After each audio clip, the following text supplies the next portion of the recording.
자, 이번 시간에는 저희 마인드맵이라고 해서 저희 챕터별 정리 한 번씩 하기로 했었죠. 같이 한번 가보도록 하겠습니다. 자, 여기 가보면 연소의 정의가 나와 있습니다. 연소의 정의에서 우리가 이런 걸 엄청 많이 배웠네. 그치? 뭔가를 이제 많이 배웠죠. 많이 배웠습니다, 우리. 많이 배웠습니다. 자, 근데 여기 가보면 이제 연소 정의부터 한번 볼게요. 연소의 정의라고 나와 있습니다. 근데 연소가 뭐죠?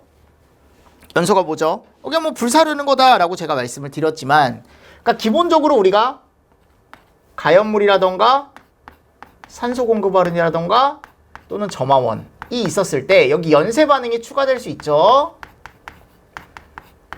그쵸? 근데 중요한 게 뭐냐? 우리는 보통 요 가연물이라는 게 급격한 뭐를 통해 산화 반응을 통해서 빛과 뭐를 낸다? 열을 낸다라고 제가 틀림없이 말씀을 드렸습니다. 그래서 뭐도 있어야 돼요? 산소도 있어야 되고 산화 반응을 해야 되니까, 그리고 충분한 에너지를 줘야 된다 그랬죠. 그렇죠? 이런 식으로 반응을 하는 걸 우리가 뭐라고 한다? 연소라고 얘기한다. 근데 철은 연소 반응이 아니다. 질소는 흡열 반응을 하기 때문에 연소가 아니다라고 제가 틀림없이 말씀드렸죠. 그죠? 기억하시죠? 그래서 연소의 정의는 정리를 조금 잘 해주시고, 자, 그리고 우리가 이제 가연성 혼합기라는 말을 꼭 알고 계셔라. 이게 뭐라 그랬어요? 가연성 혼합기가? 가연성 기체 또는 뭐에? 가스에 뭐가 섞이는 거예요? 그렇죠. 산소가 섞이는 반응이죠. 산소가 섞이는 거. 얘를 우리가 가연성 혼합기라고 얘기합니다. 같이 정리를 좀 해주시고, 자, 다음 우리가 봐야 될 게 이제 무슨 반응식? 완전 연소 반응식인데, 보통 이제 탄화수소 화합물의 완전 연소 반응식만 잘 보면 된다. 그래서 우리가 뭐가 있다? 메탄, 에탄, 프로판, 부탄, 이게 탄화수소 가연물이라고 제가 말씀드렸었죠. 그죠? 그래서 얘가 이름이 뭐예요? 메탄.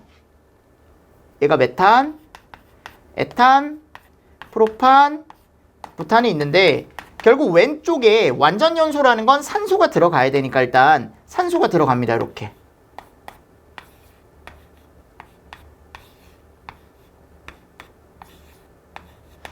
맞아요?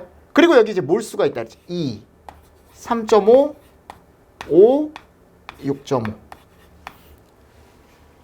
그쵸? 여기 있다 그랬죠? 그리고 나서 이쪽으로 넘어오는 거야. 이쪽. 오른쪽으로 넘어오는 거야. 오른쪽으로 넘어오는 거야. 오른쪽으로 넘어와서 여기에 이제 뭐가 나와요? 이산화탄소와 완전 연소니까 수증기가 나오는 거죠. 근데 여기가 몇 몰? 여기가 1몰, 2몰. 이런 식으로 되는 거죠. 그죠? 동일하게 가는데 여기가 2, 3, 4, 3, 4, 5. 그죠? 우리가 완전 연소 반응식이라는 걸 꾸릴 수 있어야 된다라고 제가 틀림없이 말씀을 드렸습니다. 그죠? 됐습니다. 여기까지. 자, 이제 다음 산화라던가 환원이라던가 또는 뭐에 대한 거야? 활성화, 에너지에 대한 걸 보겠습니다. 하셨죠? 자, 산화는 뭐예요? 산소를 얻는 과정을 얘기한다라고 제가 틀림없이 말씀드렸습니다. 산소를 얻는다라고 제가 틀림없이 말씀드렸고, 얻음이야, 얻음. 얻는다라고 되어 있고, 자, 환원은 뭐예요? 반대로 산소를 잃는다. 근데 우리 소방은 산소를 얻는 과정이라는 말을 더 알고 있어야 되고, 활성화 에너지가 뭐였어요? 활성화 에너지. 어떤 반응을 할 때 필요한 최소한의 에너지다. 그쵸? 얘가 작으면 반응이 빠른 애들이고, 얘가 크면 반응이 느린 애들이다. 기억하시죠? 얘를 우리가 뭐라고 한다 그래서 정촉매라고 얘기하는 거고, 얘를 우리가 뭐라고 한다? 부촉매라고 얘기한다. 부촉매라고 얘기한다. 그쵸? 그래서 산화와 환원에 대한 거 같이 알아두시고, 산화제가 뭔지, 환원제가 뭔지까지 원래는 정리를 해두시는 게 좋다라는 거. 자, 다음 이제 3요소와 뭐 4요소를 한번 볼게요. 여기 순서대로 지금 보는 거예요, 저. 3요소와 4요소를 보는데 3요소는 뭐가 있더라? 가산점이 있는 거고, 자, 여기는 가산점에 뭐가 있는 거예요? 4요소는 연쇄 반응이 있는 거죠. 자, 차이점은 일단 여기는 불꽃이 없어요. 보이지 않습니다. 자, 여기는 불꽃이 보이죠. 그쵸? 자, 3요소를 표현하는 말로는 뭐가 있더라? 표면화제. 표면화제가 아니고 신부화제. 그쵸? 그리고 표면연소, 무염연소, 자결연소가 있더라. 맞죠? 자, 그리고 여기는요, 표면화제. 여기가 표면화제. 그리고 여기가 이제 발염연소, 유염연소, 불꽃연소, 이런 것들이 있더라. 같이 알아두셔야 된다라고 제가 틀림없이 말씀을 드렸습니다. 기억하시죠? 자, 그리고 나서 이제 가연물로 가겠습니다.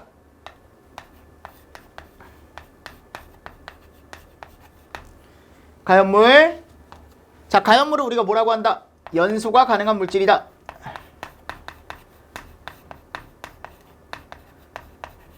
자, 얘는 산화제예요, 환원제예요? 환원제로서의 역할을 합니다. 남한테서 산소를 뺏어오는 애죠. 그죠? 환원제로서의 역할을 합니다. 됐습니까? 자, 근데 가연물 쪽에서 이제 알아둬야 될 건 뭐예요? 우리가 보통 얘기했을 때 가연물 구비 조건을 알고 있어야 된다. 자, 구비 조건에서, 가연물의 구비 조건에서 우리가 큰 게 있고, 클수록 좋은 게 있고, 작을수록 좋은 게 있더라. 그죠? 클수록 좋은 게 있고, 작을수록 좋은 게 있더라. 그러니까 클수록 좋은 것들이 일단 기본적으로 봤을 때 뭐 발열량,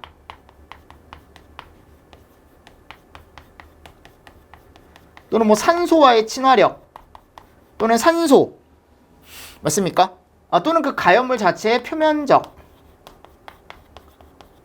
뭐 온도, 압력 등등등등. 그쵸? 대표적인 거 몇 가지만 제가 한번 적어 볼게요. 이런 것들이 크면 클수록 가연물이 되기 쉽다라는 거고, 자, 작은 거는 제가 아까 활성화 에너지가 작으면 반응이 빨리 된다 그랬죠? 가연물이 되기 쉬운 거예요. 자, 활성화 에너지가 작으면 우리는 뭐가 되기 쉽다? 가연물이 되기 쉽다라고 보통 얘기를 하는 거고요. 그리고 열전도. 열전도가 작다라는 건 뭐가 잘 된다? 열 축적이 잘 된다라는 걸 얘기하는 거니까. 그리고 비열, 비점, 비중, 이런 애들 맞나요? 그리고 발화점 또는 뭐 인화점, 이런 애들.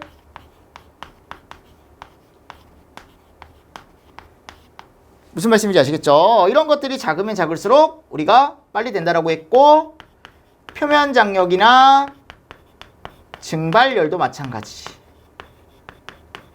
그쵸? 또 이제 가연물이 될 수 없는 것들이 있었습니다. 얘네들은 아무리 있어도 가연물이 될 수 없다라는 것들이 이제 뭐냐면 영족, 그쵸? 그리고 완전 산화물,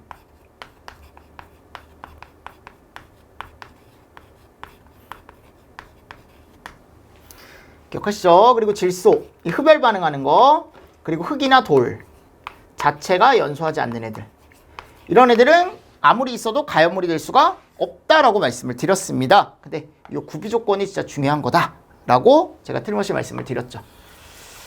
그쵸? 그래서 여기까지 보시고, 자, 다음에 가보면 뭐가 나와요? 이제 산소 공급원이 나옵니다.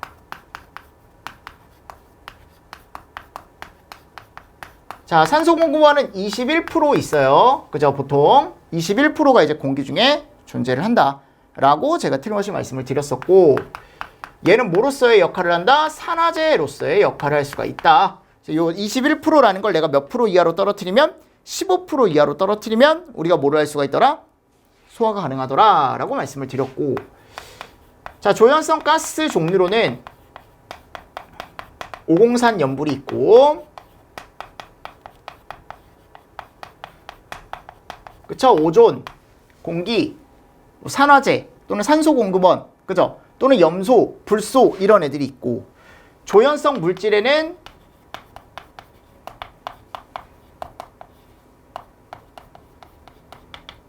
위험물들이 있더라라는 거. 이건 종류입니다. 산소 공급원의 종류가 이런 것들이 있더라라는 거죠.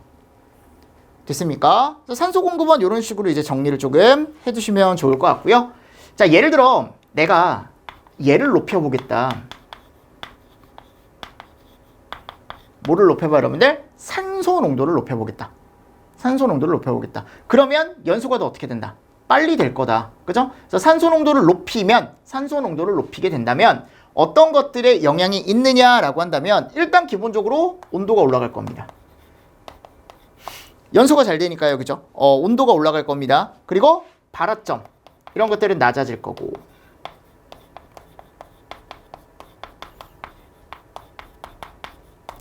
연소 속도 빨라질 거고, 그쵸? 그리고 뭐 연소 범위도 늘어날 거고, 이런 것들을 우리가 배웠어요. 그쵸? 그래서 산소 공급원에 대한 거 여러분들 정리를 잘 해주시고, 자, 다음 이제 점화원이라는 게 있죠. 자, 점화원은 우리한테 뭐를 주는 애예요? 활성화 에너지를 주는 애입니다.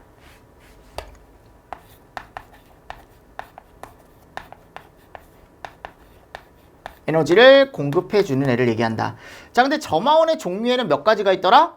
보통 5가지가 있는데 4가지만 보겠습니다. 자, 크게 뭐가 있더라? 화학적 점화원이 있고, 그리고 전기적 점화원, 기계적 점화원, 그쵸? 그리고 마지막에 갔을 때 열적 점화원이라는 게 있는데, 화학적 점화원에는 용해열, 연소열, 분해열, 자연발열, 자연발화. 자, 전기적 점화원에는 저항열, 유도열, 유전열, 아크열, 정전기열, 낙뢰열 이런 애들이 있더라. 그쵸?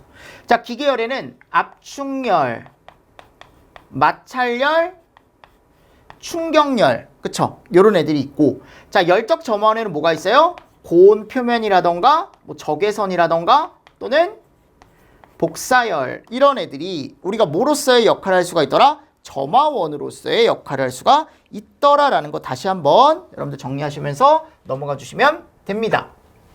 됐습니까? 됐습니까? 여기 써도 되나요?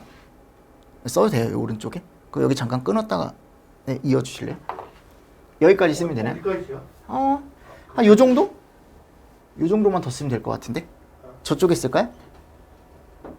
여기 안 좋아하는 저게 나오긴 하는데 네. 살짝 더 줌인해서 네. 어떻게 할까요? 뭐가 더 좋을까요? 쓰셔야 되면 쓰셔도 됩니다. 써도 돼요? 줌인 조금 더 했습니다. 그러면은 알겠습니다. 네. 저 밑에 너무 밑에 쓰시면 잘립니다. 여기요? 네, 딱 그 정도까지만. 이 정도까지만. 네. 알겠습니다. 바로 가실 건가요? 네. 그럼 시도드리겠습니다. 네. 자, 그럼 이어서 마지막이죠. 이제 몇 개 안 남았어요. 자연발화, 정전기, 연쇄반응, 그죠? 그럼 여기 갔을 때 뭐가 나와요? 자연발화 나오면 자연발화.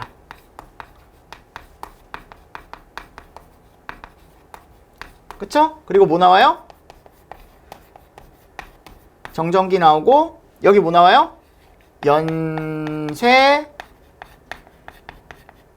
반응이라는 게 나오죠. 그죠? 자, 자연발화는 뭐해? 화학적 점화원의 종류 중에 하나다. 그쵸? 자, 종류가 뭐가 있습니까? 3분 만에 흡입해서 증발을 시켰다. 이게 자연발화의 종류다라고 제가 틀림없이 말씀드렸습니다.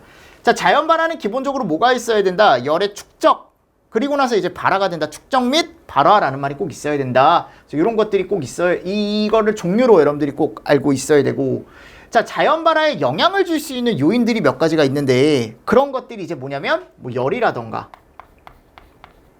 또는 이 열에 대한 축적 이런 것들이 영향을 줄 수 있다 그랬죠. 그죠? 또는 퇴적 방법. 그죠? 그리고 습도. 습도 자체가 우리가 얘한테 무슨 역할을 할 수가 있다? 약간 촉매 역할을 할 수가 있다. 촉매 역할을 할 수가 있다. 그죠? 또는 공기의 양이라던가 등등등등. 자, 이런 것들이 얘한테 뭐를 주더라? 영향을 주더라. 그래서 영양 요소라고 해서 같이 알고 계시고 책에서 한 번 더 여러분들이 이런 것들이 영향을 주는구나 라는 거 다시 한번 보시면 좋을 것 같고. 자, 정전기는 움직이지 않는 전기다라고 제가 틀림없이 말씀드렸습니다. 전기적 점화원의 종류다. 전기적 점화원의 하나의 종류다라고 했고, 자, 얘는 기본적으로 메커니즘이 전하가 발생하면 얘가 뭐가 된다 이제? 축적이 되고, 그쵸? 전하가 발생을 하면 축적이 되고, 얘에 의해서 더 이상 들어갈 데가 없으면 방전을 하고 그 이후에 불이 난다, 그죠? 발화가 된다라고 제가 틀림없이 말씀을 드렸습니다. 그래서 이 네 가지 메커니즘을 알고 계시고, 정전기 같은 경우는 이제 방지책이 있는데 접지나 본딩이라는 걸 한다라고 했고, 접지나 본딩을 한다 그랬고, 습도, 상대 습도를 몇 프로? 70% 이상을 한다. 여러 가지가 있지만 이런 것들 중요하다 그랬죠. 그리고 도체 물질을 사용을 하거나 공기를 이온화한다거나 등등등등. 그쵸? 이런 것들을 우리가 방지책이라고 본다라고 했고, 자, 연쇄 반응이라는 건 우리가 몇 요소에 포함이 된다? 4요소에 포함이 된다. 4요소. 그래서 연쇄 반응을 끊는 걸 우리가 뭐라고 한다? 어떤 화학적인 소화다라고 얘기를 한다. 또는 이제 부촉매 소화다라고 얘기를 한다. 연쇄 반응 차단 소화라고 얘기한다. 자, 연쇄 반응이 있다라는 건 불꽃이 있다라는 걸 얘기하고, 연쇄 반응이 없다라는 건 불꽃이 없다라는 걸 얘기한다라고 했고, 자, 연쇄 반응은 우리가 봤을 때 활성 라디칼인 수속이나 수산기가 발생하는 반응을 얘기하더라라고 제가 말씀드렸습니다. 연쇄 반응이 단독으로 시험 문제는 잘 안 나와요 하셨죠? 그냥 우리가 4요소에 포함되어 있는 거다라고만 알고 계시면서 넘어가 주시면 됩니다. 자, 요게 이제 챕터 2에 대한 마인드맵 제가 정리를 좀 해드린 거예요. 어떻습니까? 우리가 배운 것들 대충 기억하시나요? 요런 것들을 우리가 배웠다라는 걸 다시 한번 정리하시면서 잘 정리하셔서 다음 챕터로 한번 넘어가 보도록 하겠습니다. 하셨죠? 자, 이번 시간도 수고 많으셨습니다. 수고하셨습니다.